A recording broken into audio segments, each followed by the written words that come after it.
மல்லி இங்கே கோர்ட்லேருந்து வந்த அந்த லேடி இப்போ நான் மல்லியை பார்த்தே ஆகணும். மல்லி எங்கே போயிருக்காங்க? உண்மையை சொல்லுங்கள். மல்லி இந்த வீட்டில் இருக்காங்களா இல்லையா?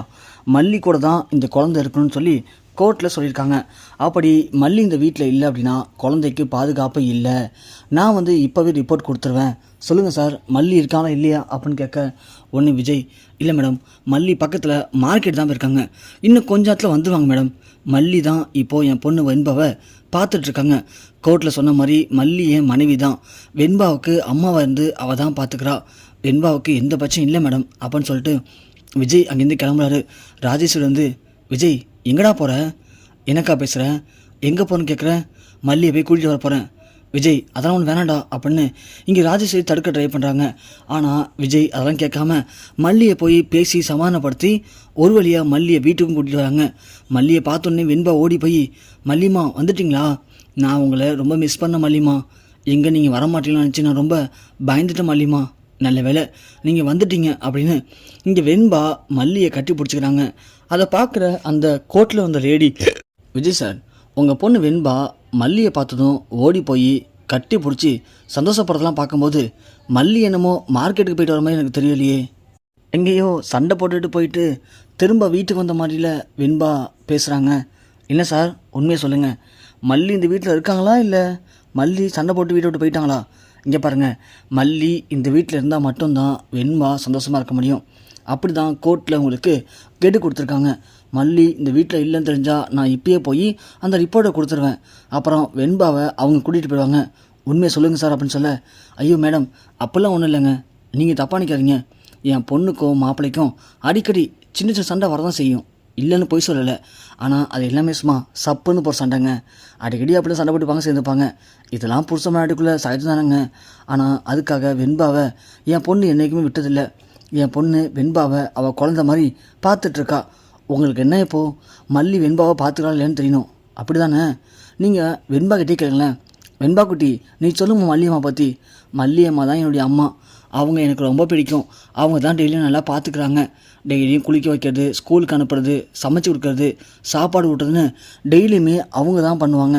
அவங்கள தவிர எனக்கு வேறு யார் பண்ணாலும் பிடிக்காது. எனக்கு எங்கள் மல்லியம்மா மட்டும் தான் பிடிக்கும் அப்படின்னு வெண்பா சொல்லவும், அப்போ தான் அந்த மேடமுக்கு, ஓ அப்படியா வெண்பா, அப்போது மல்லியம்மா எப்போதுமே உன் கூட தான் இருப்பாங்களா? ஆமாம் மேடம், ஆனால் ஒரு சில நேரத்தை மட்டும் என் கூட இருக்க மாட்டாங்க. ஏன், எங்கே போகிறாங்க? ஏன்னா நான் தான் இப்போ ஸ்கூல் போயிடுவேனே, அதனால் மல்லியம்மா வீட்டில் இருப்பாங்க. வந்ததுக்கப்புறம் நான் மல்லியம்மா கூட மட்டும்தான் இருப்பேன் அப்படின்னு வெண்பா சொல்கிறாங்க. உடனே அவங்க, சரிங்க, நீங்கள் சொல்கிறதெல்லாம் ஓகே, ஆனால் அதுக்காக என்னால் உடனே ரிப்போர்ட் கொடுக்க முடியாது. எனக்கு சின்னதாக டவுட் இருக்குது. ஸோ இன்னும் 2 நாளைக்கு நான் இங்கே தான் தங்க போகிறேன். தங்கியிருந்து மல்லி, வெண்பா, விஜய் 3 பேரும் எப்படி இருக்காங்க, வெண்பா எந்த அளவுக்கு சந்தோஷமாக இருக்கா அந்த வீட்டில் அப்படிங்கிறத நான் பார்க்கணும்.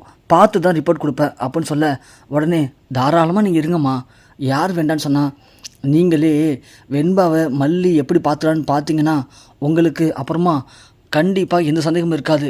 என் பொண்ணு வெண்பாவை அவள் குழந்தையா அவ்வளோ அழகாக பார்த்துக்கிறா. சரிம்மா, இன்றைக்கி சண்டே ஸ்பெஷல் வேறு. நீங்கள் எங்கள் வீட்டில் சாப்பிட்ணும், அதுவும் சண்டே ஸ்பெஷல். ராஜேஸ்வரி, ரஞ்சிதா 2 பேரும் சமைக்க ஆரம்பித்தாங்கன்னா வேறு லெவலில் சமைப்பாங்க.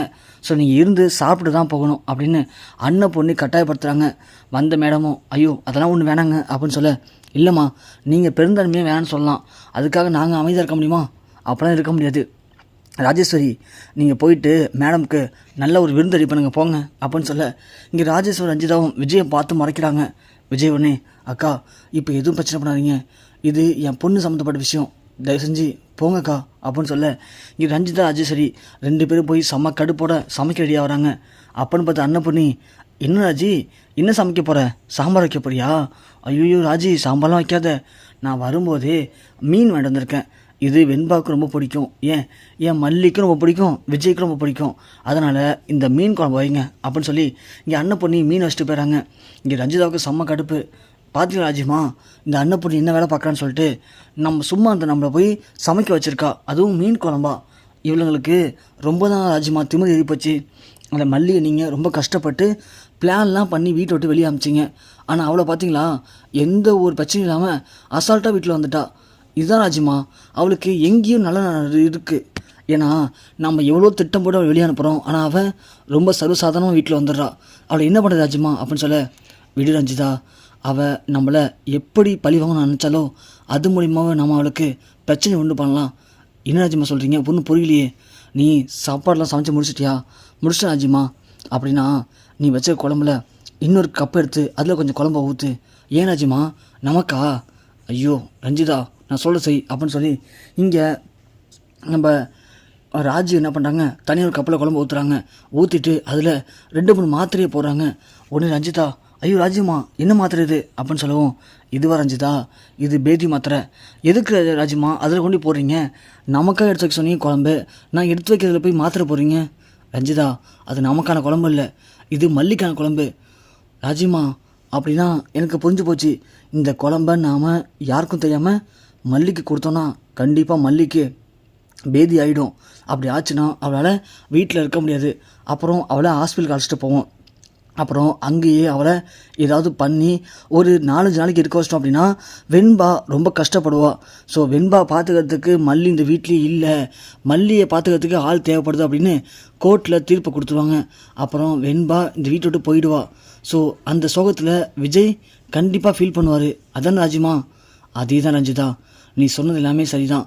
விஜய் பயங்கரமாக ஃபீல் பண்ணுவான். அந்த நேரத்தில் விஜய்க்கு ஒரு சப்போர்ட்டிவான ஆள் தேவை. அப்போது கண்டிப்பாக நான் ஒன்று விஜய்க்கு ரொம்ப சப்போர்ட்டாக இருக்க வைப்பேன். அதில் உனக்கு விஜய்க்கும் கண்டிப்பாக காதல் மலரும். விஜய் உன்னை கல்யாணம் பண்ணிப்பான். இதுதான் திட்டம் அப்படின்னு சொல்லவும், ரஞ்சிதா உடனே சூப்பர் ராஜிமா, நீங்கள் சொன்னால் நினச்சி பார்க்கும்போது எனக்கு இப்போயே 1000 பட்டாப்பூச்சி என் மனசுக்குள்ளே ஓடுற மாதிரி இருக்குது. ராஜிமா, இதெல்லாம் நடந்துருமா? ரஞ்சிதா, எப்போதுமே நடக்கும்னு நினச்சி பாசிட்டிவாக யோசி, அதை விட்டுட்டு இப்படி கேவலமாக யோசிக்காத அப்படின்னு சொல்ல, இளையராஜிமா இருந்தாலும் ரஞ்சிதா நான் சொல்கிறது மட்டும் செய் அப்படின்னு சொல்லவும், இங்கே அதே மாதிரி 2 இதில் குழம்புலாம் எடுத்து வச்சுட்டு கொண்டு போய் வைக்கிறாங்க. இங்கே விஜய் சாப்பிடும்போது டக்குனு விஜய்க்கு புறையிடுது. உடனே மல்லி விஜயோட தலையை தட்டுறாங்க. தட்டவும் அதை ரஞ்சிதா பார்க்குறாங்க. ராஜிமா பார்த்தீங்களா என்ன காரியம் பண்ணுறான்னு சொல்லிட்டு, விஜய் மாமா நேற்று தான் அவளை வீட்டோடு வெளியே போக சொல்லி அப்படி பேசினார். ஆனால் இங்கே பாருங்கள், கொஞ்சம் கூட வெக்கமே இல்லாமல் விஜய் தலை தட்டுறா. விஜய் அதை இதுவும் கண்டுக்காமல் இருக்கார். மாமா ரொம்ப மோசம் ராஜிமா அப்படின்னு சொல்ல, ரஞ்சிதா நான் சொன்னது மட்டும் செய் அப்படின்னு சொல்லவும், ரஞ்சிதா ஒன்று குழம்பு எடுத்துகிட்டு நேராக மல்லிக்கிட்ட போகிறாங்க. இந்த பக்கம் பார்த்தா ராஜேஸ்வரி விஜய்க்கு அப்புறம் நம்ம வெண்பாக்கெலாம் குழம்பு ஊற்றுறாங்க. உடனே இங்கே மல்லியும் ரஞ்சிதா அந்த குழம்பு ஊற்று அப்படின்னு சொல்ல, ரஞ்சிதா உடனே குழம்பு எடுத்து வராங்க. மல்லி நான் வரேன் மல்லி, அந்த குழம்பு வேணாம், இந்த குழம்பு ஊற்றிக்கோ, அதில் கொஞ்சம் உப்பு கம்மியாக இருக்கும், இதில் நான் உப்பு நல்லா கரெக்டாக போட்டிருக்கேன், இதை ஊற்றிக்கோ அப்படின்னு சொல்லி ரஞ்சிதா வேகமாக வராங்க. வேகமாக அந்த ரஞ்சிதா திடீர்னு அன்னபூர்ணி கால் தடுக்கி அவங்க கீழே விழுந்துடுறாங்க. அதில் அந்த குழம்பு எல்லாமே ஊற்றி போயிடுது. அதில் கொஞ்சோண்டு மட்டும் குழம்பு இருக்குது. அதுக்குள்ளே எல்லாரும் ரஞ்சிதா என்னாச்சு கேட்க, ஒன்றும் இல்லை மாமா, கால் ஸ்லிப் ஆகிடுச்சு, அவ்வளோதான், வேற ஒன்றும் இல்லை அப்படின்னு சொல்லி ஏஞ்சிக்கிறாங்க. உடனே விஜய், அக்கா அந்த குழம்பை ராஜேஷ் இவள்கிட்ட ஊற்றுக்கா மல்லிக்கிட்ட அப்படின்னு சொல்ல, ரஞ்சிதா உடனே ஐயோ வேணாம் மாமா, அந்த குழம்பு வேணாம், நான் இந்த குழம்பு ஊற்றுறேன், இதில் கொஞ்சம் குழம்பு இருக்குது அப்படின்னு சொல்ல, என்ன ரஞ்சிதா சொல்கிற, கீழே ஊற்றுற குழம்பு போய் மல்லிக்கு ஊற்றுவியா, அதெல்லாம் ஒன்றும் தேவையில்லை, அக்கா நீங்கள் ஊற்றுங்க அந்த குழம்பை அப்படின்னு சொல்ல, ரஞ்சிதா ஒன்று என்ன ராஜிமா அப்படின்னு சொல்ல, ராஜேஸ்வரியால் எதுவும் பேச முடியல. கொஞ்சம் அமைதியாக இரு அப்படின்னு கண்ணை மட்டும் காட்டுறாங்க. இங்கே எல்லாருமே சாப்பிட்டு முடிக்கிறாங்க. சாப்பிட்டு முடித்த உடனே அந்த கோர்ட்டில் இருந்த மேடம் சொல்கிறாங்க, சாப்பாடு ரொம்ப அருமையாக இருந்துச்சுமா, நல்லா சாப்பாடு சாப்பிட்டேன், ரொம்ப சூப்பர் அப்படின்னு சொல்லவும், இங்கே உடனே மல்லி வெண்பா நீ வா நம்ம ரூமுக்கு போகலாம் அப்படின்னு மல்லி வெண்பா ரூமுக்கு அழைச்சிட்டு போகிறாங்க. உடனே அந்த கோர்ட்டில் இருந்த ஆஃபீஸரும் நேராக வெண்பாவை பார்க்கறதுக்கு அவங்க ரூமுக்கு போகிறாங்க. இங்கே ரஞ்சிதா பண்ண வேலையால் ராஜி செம்ம டென்ஷனாக இருக்காங்க. ரஞ்சிதா போயிட்டு, ராஜிமா சாரி ராஜிமா, ஏதோ கால் ஸ்லிப்பாகி கீழே வந்துட்டேன், அட போ ரஞ்சிதா, உன்னை நம்பி நான் எவ்வளோ பேர் பிளான் பண்ணியிருந்தேன், எவ்வளோ பேர் திட்டத்தை உங்ககிட்ட கொடுத்துருந்தேன், நீ மட்டும் அந்த குழம்ப அந்த மல்லிக்கு ஊற்றிருந்தேன்னா அதை சாப்பிட்டுட்டு அவள் பேதியில் இந்த இடத்த விட்டு துண்டைக்கான் துணியக்கான்னு ஓடிருப்பா. அப்புறம் நிரந்தரமாக அவளை இனிமேல் இந்த வீட்டுக்குள்ளேயே வரவிடாமல் பண்ணியிருக்கலாம். ஆனால் நீ பண்ண சொதப்பலான விஷயத்தினால இப்போது நான் போட்ட திட்டம் எல்லாமே வீணாக போயிடுச்சு.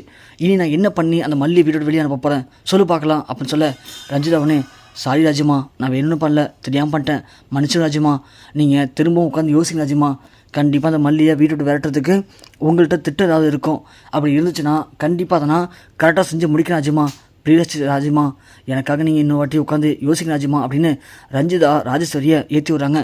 ராஜேஸ்வரியும் மல்லி இந்த வீட்டில் இருக்கக்கூடாது அப்படிங்கிறதுல ரொம்பவுமே உறுதியாக இருக்காங்க. மல்லியை எப்படி வீட்டை விட்டு அனுப்பலாம் அப்படின்னு திரும்பவும் புதுசாக பிளான் போடுறாங்க ராஜேஸ்வரி.